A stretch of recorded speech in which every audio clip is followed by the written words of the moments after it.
오늘도 하나님을 예비하시는 모든 분들에게 주의 은혜가 함께 하시길 주님의 이름으로 축원합니다.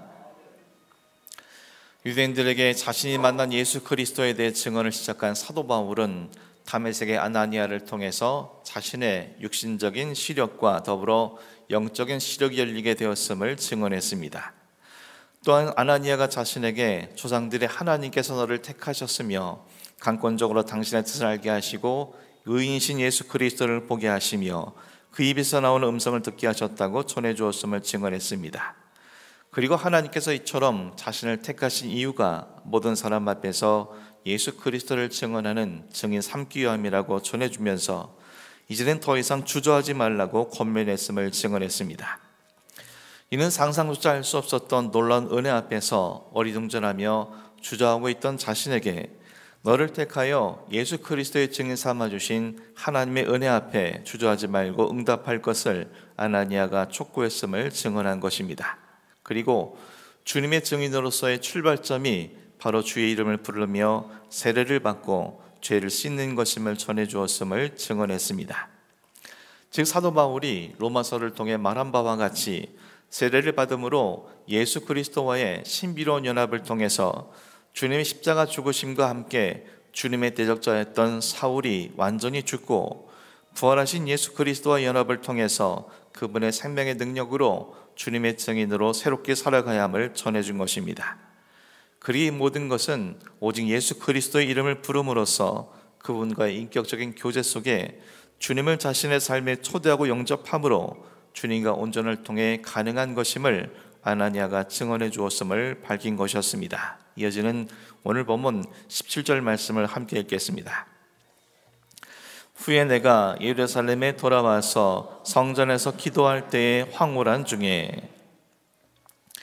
오늘 본문인 17절부터 21절까지의 말씀은 사도 바울이 예루살렘에서 자신에게 있었던 일들에 대해서 진술하는 것입니다.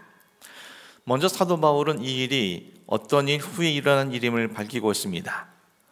오늘 본문에선 사도 바울이 후회라고 간단하게 언급하고 있지만 다메섹의 아나니아와의 만남 후에 있었던 일처럼 보이지만 사도행전 9장과 갈라디아서 1장을 종합해 보면 사도 바울은 아나니아와의 만남 직후에 다메섹에 있는 그리스도인들과 함께 각 회당에서 예수의 하나님의 아들이심을 증언했습니다. 하지만 다메섹에 있는 유대인들이 유대교를 배신하고 예수를 따르게 된 사울을 죽이기 위해 밤낮 성문을 지키고 있다는 사실을 사도 바울이 알게 되었고 제자들이 밤에 그를 광주리에 담아 성벽에서 달아내려 탈출할 수가 있게 되었습니다. 그 이후 사도 바울은 아라비아 광야에서 3년간 머물렀습니다. 그가 이처럼 아라비아 광야로 간 것은 현실적으로는 자신을 죽이려고 하는 유대인들을 피하기 위함이었지만 보다 근본적인 이유는 다메섹 도상에서 부활하신 예수 그리스도를 갑자기 만나게 된 사건으로부터 아나니아를 통해 알게 된 자신의 사명에 대해서 홀로 깊이 상고할 필요가 있었기 때문으로 보입니다. 즉 모세와 엘리야 그리고 예수님께서 그러하신 것처럼 광야에 머물면서 하나님 앞에서 자신에게 일어난 급격한 은혜의 사건들의 의미를 묵상하고 자신을 향한 하나님의 은혜를 재확인하면서 앞으로 주님의 증인으로 살아가기 위한 영적 준비를 위해 아라비아 광야로 들어가 3년 동안 머물렀던 것입니다. 그리고 3년간의 경건의 생활을 마치고 사도 바울은 이제 자신이 복음을 전할 준비가 충분히 되었다고 여겨 사도들과 함께 동역하기 위해 예루살렘으로 올라온 것이었습니다. 그런 어느 날 사도 바울이 예루살렘 성전에서 기도하고 있을 때에 황홀한 중에 주님을 만나게 되었습니다. 오늘 성경에서는 사도 바울이 성전에서 습관처럼 계속해서 항상 기도해 온 사람이라는 것을 강조하고 있으며 기도의 사람이었던 그에게 주님께서 환상 중에 찾아오신 것임을 명시하고 있습니다. 환상 중에 찾아오신 주님께서 사도 바울에게 어떤 말씀을 하셨는지 오늘 본문 18절 말씀이 증언해 주고 있습니다. 또 함께 읽겠습니다. 봄에 주께서 내게 말씀하시되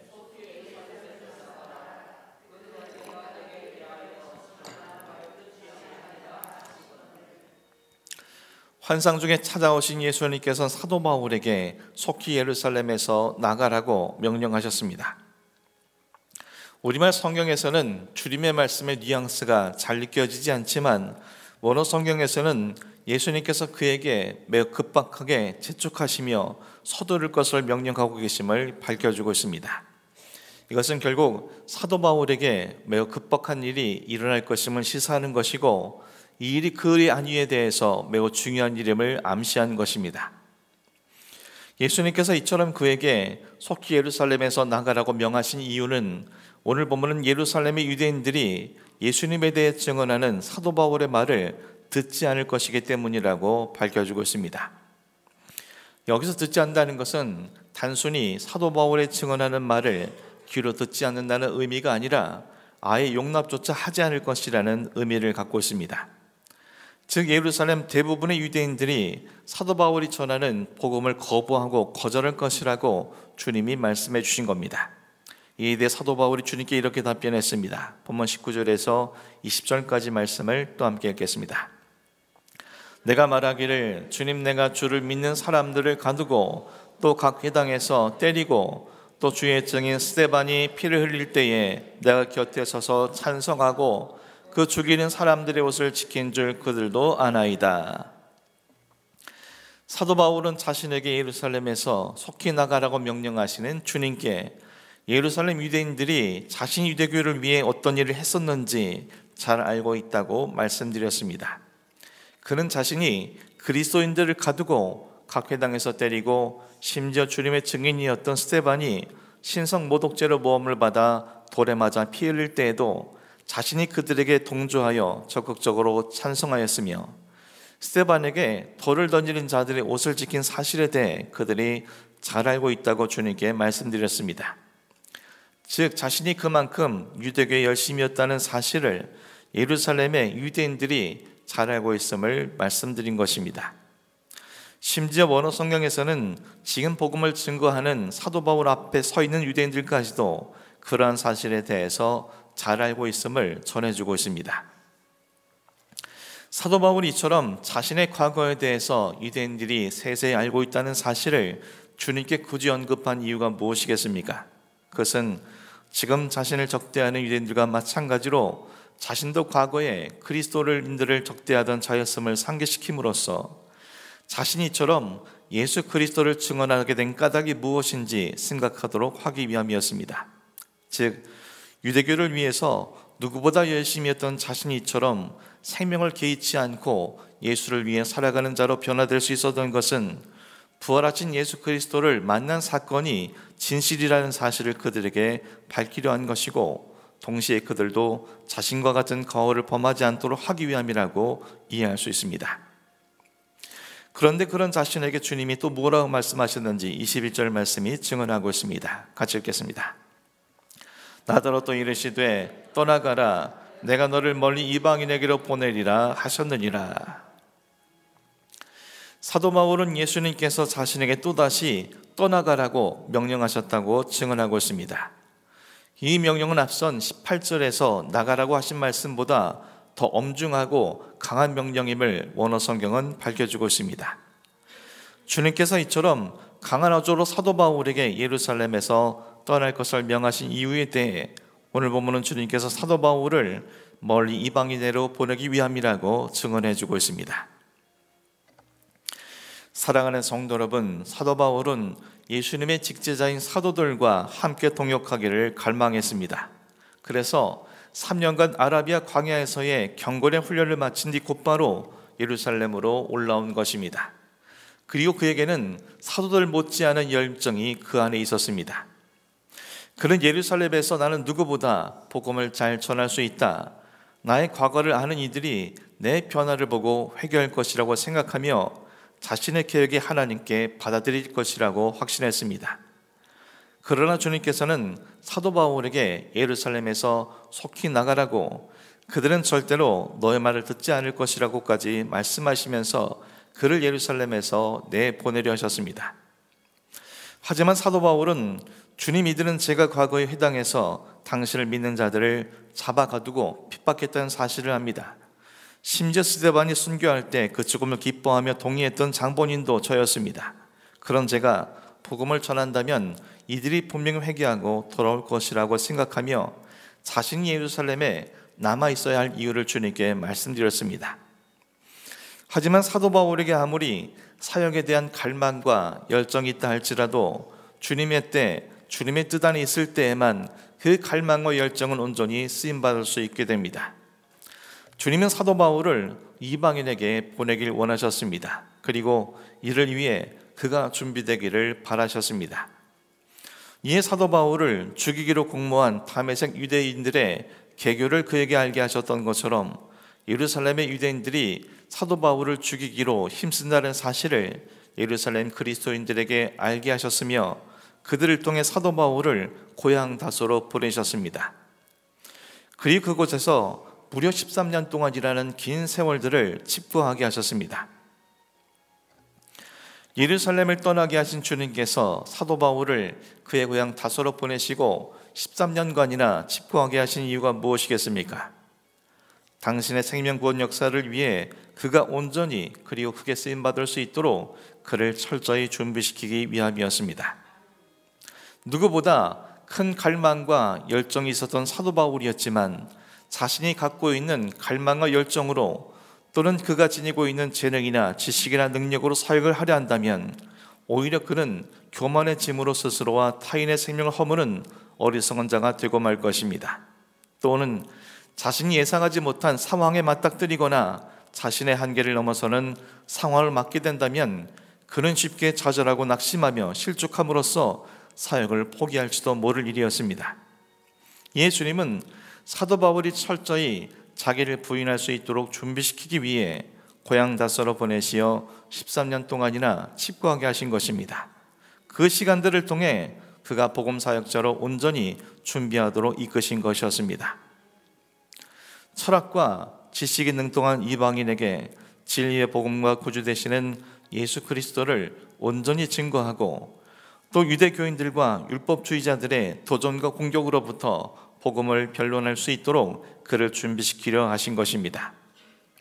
능통하게 헬라어를 구사할 줄 알고 헬라의 문화와 철학에 대해 익히 잘 알고 있는 그였기에 이방인들에게 쉽게 복음을 전할 수 있도록 또 당대 최고 율법 교사였던 가말리엘의 문화상이 될 정도로 율법에 정통한 그가 구약의 말씀과 예수 그리스도와의 관계, 복음과 율법의 관계를 깊이 상고하고 연구함으로써 예수 그리스도의 구주되심에 대해 온전히 증거하고 변론할 수 있도록 그에게 훈련되어지고 준비되어지는 시간을 갖게 하신 것이었습니다.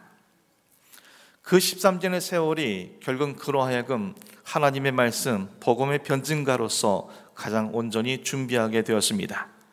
그 시간들을 통해 사도 바울은 헬라인이나 유대인에게 복음을 온전히 증거할 수 있게 되었고 그로 인해 유대인들과 지중해 연안의 사람들 그리고 유럽 사람들에 이르기까지 구원을 얻게 하는 주님의 도구로 온전히 쓰임받게 되었습니다. 그리고 그는 신약 성경 27권 중에서 복음의 진수를 담고 있는 로마서를 비롯하여 13권이나 되는 하나님의 말씀을 기록한 말씀에 정통한 사람이 될 수 있었습니다. 그리 모든 영적 준비에 있어서 가장 기본이 되는 오늘 본문에서 증언해 준 것과 같이 그는 습관처럼 항상 하나님 앞에 기도함으로써 자신을 더욱 비워내고 그 오랜 세월 좌절하지 않고 오직 주님의 뜻 앞에 철저히 순종하며 주님의 능력으로 살아가는 경건의 훈련을 이어갔을 것입니다. 이에 그는 그의 서신서에서 밝힌 바와 같이 기도를 쉬지 않는 기도의 사람, 기도를 통해 주님과 소통하며 기도 가운데 주님의 능력을 공급받아 주신 사명을 온전히 감당하는 사명자로 쓰임받을 수 있게 된 것이었습니다. 자신의 갈망과 열정보다 주님의 뜻을 우선시하며 자신의 계획보다 주님의 뜻에 온전히 순종하려는 그는 말씀과 기도로 철저히 준비됨으로써 주님께 귀하게 쓰임받는 우리가 알고 있는 위대한 사도 바울이 될 수 있었던 것입니다. 사랑하는 성도 여러분, 우리가 가야 할 새 예루살렘 하나님 나라를 떠나시어 하나님께 보냄받은 이 땅에 인간의 몸을 입고 강림하신 예수 그리스도의 은혜와 사랑을 기억하면서 다시 오실 주님을 대망하는 대림절 네 번째 주일을 맞은 오늘, 동시에 우리는 2024년을 떠나 2025년 새로운 한 해를 향해 나아가고 있습니다. 아마도 여기 계신 대부분의 성도님들께서는 새해 이루시고자 하는 각자의 계획을 세우시고 정말 잘 해보겠다는 갈망과 열정으로 이를 준비하고 계시리라 생각되어집니다. 하지만 연약한 인간의 계획이라는 것이 얼마나 무의미하고 또 인간의 의지라는 것이 고작 3일을 넘기기도 힘들다는 것을, 또 우리 힘과 능력과 기술과 재능과 노력으로는 그 계획을 이루는 것이 불가능하다는 것을 우리는 너무나 잘 알고 있지 않습니까? 주님은 2025년 새해 우리 각자를 향하신 당신의 계획과 섭리를 준비하고 계십니다. 많은 사람들은 자신의 계획과 뜻대로 이루어지기를 소망하지만 믿는 우리는 우리에게 정말 참된 유익이 되고 복이 되는 것은 많은 한계와 연약함을 지닌 우리의 뜻이 아니라 주님의 뜻이 이루어지는 것임을 우리는 잘 알고 있습니다.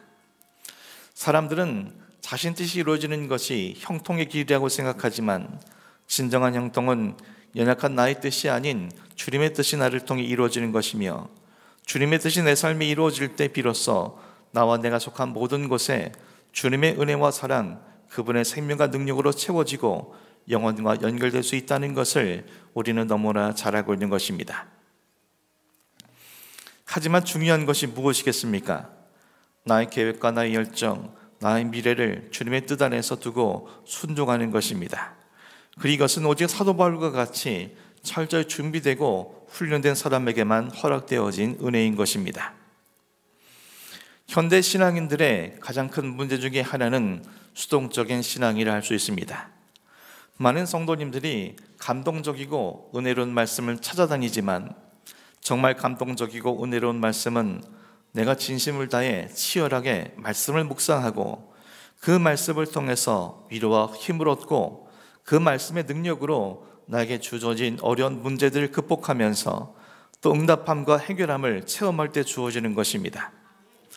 제가 아무리 여러분께 주님의 은혜와 사랑을 전달하기 위해 열과 성을 다해 말씀을 준비해 전한다 할지라도 이는 결국 제가 경험한 말씀일 뿐 여러분에게는 간접 경험일 수밖에 없으며, 간접 경험이라는 것은 그만큼 힘이 없고 지속력이 약할 수밖에 없는 것입니다. 만약 이 설교의 시간이 여러분들이 진지하게 하나님 말씀을 대하는 유일한 시간이라면 생명의 말씀이 가져다주는 무한한 은혜를 우리는 결코 누리지 못하게 될 것이며, 그와 같은 사람의 삶은 결국 이 땅의 사람들과 별반 다르지 않을 것이라는 것을 말씀을 통해 우리는 생각할 수 있습니다. 또 우리는 종종 다른 사람들에게 자신을 위해 기도해 줄 것을 부탁하지만 정작 자신은 기도하지 않는 경우가 너무나 많습니다. 다른 사람들이 날 위해 간절히 기도해 주길 바라지만 정작 내 안에 간절함이나 갈급함이 부족하여 기도하지 못하는 경우가 많습니다. 기도 응답에 대한 참이 없고 이는 결국 기도의 부조로 이어지게 되며 이로 인해 그의 신앙은 점점 약화될 수밖에 없다는 것을 우리는 너무나 잘 알고 있습니다. 우리는 말씀과 기도가 신앙의 근간이요 기본이라는 것을 잘 알고 있습니다. 그리고 근간이 약하고 기본이 안 되어 있다면 아주 잦은 충격에도 쉽게 무너질 수밖에 없다는 것도 잘 알고 있습니다. 하지만 이것을 신실하게 실행으로 옮기시는 분은 많지 않은 것 같습니다. 그 안에는 하나님의 말씀과 뜻보다는 내 뜻이 더 중요하다는 교만함과 필요할 때만 하나님의 도움을 구하기 위해 기도하려는 이기심, 또 내가 말씀과 기도로 살아가지 않아도 아무런 문제가 없을 것이라는 근거 없는 자만이 우리의 마음에 채워져 있기 때문은 아닐까 생각해 보게 됩니다. 사랑하는 성도 여러분, 인간을 구원하시려 하나님의 뜻에 순종하시어 인간의 몸을 입고 이 땅에 오신 예수 그리스도를 바라보며 또 자신을 향한 하나님의 뜻에 순종하기 위해 자신의 계획과 열정을 내려놓고 말씀과 기도로 철저히 준비됨으로 주님께 쓰임받은 사도 바울을 모범 삼아 우리 또한 새로운 한 해 각자를 향하신 주님의 놀라운 계획과 섭리를 이루기 위해서 오직 말씀과 기도로 수동적인 신앙이 아니라 능동적인 신앙인으로 내 자신을 잘 준비시켜 나감으로써 사도 바울과 같이 하나님께 귀하게 쓰임받는 오직 하나님의 뜻을 형통케 하는 복된 사람으로 승화될 수 있기를 주님의 이름으로 간절히 축원합니다. 기도하겠습니다.